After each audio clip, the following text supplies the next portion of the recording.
Hi there, and welcome to Culture Chat. Today we're speaking with Kirsten Andrews, the Vice Principal of External Relations, about what she's learned in her first few months in the role.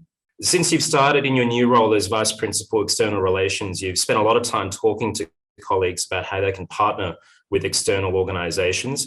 Can you tell us what you're hearing from colleagues?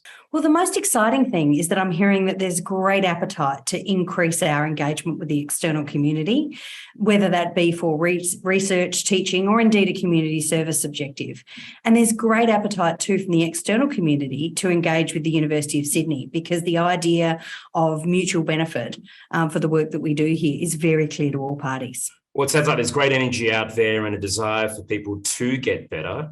How do we get better? Do you have any tips for those who don't have experience in partnering with external organisations and what they should be thinking about when they do extend the hand to potential partners and think about linking up with those outside the university? I think for me, one of the most consistent bits of feedback I've had about those who've led successful partnerships, whether it be with the New South Wales health system or with a single local school through a PNC, whether it's large or long or new or major in a financial or in some intangible way, is identifying the shared values and being very clear about the outcomes that you're both seeking.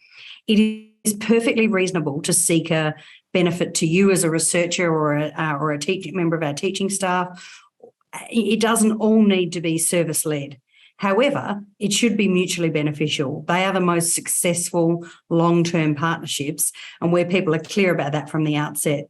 The other thing is just a listening exercise. I often consider the first meeting to say, tell us about what you're after, what you're interested in, tell me about your organisation, and why did you want a meeting with me? I've found that my first sort of 60 days in the job were genuinely overwhelmed by people who, for somewhat unspecified reasons in some cases, wanted to have a meeting.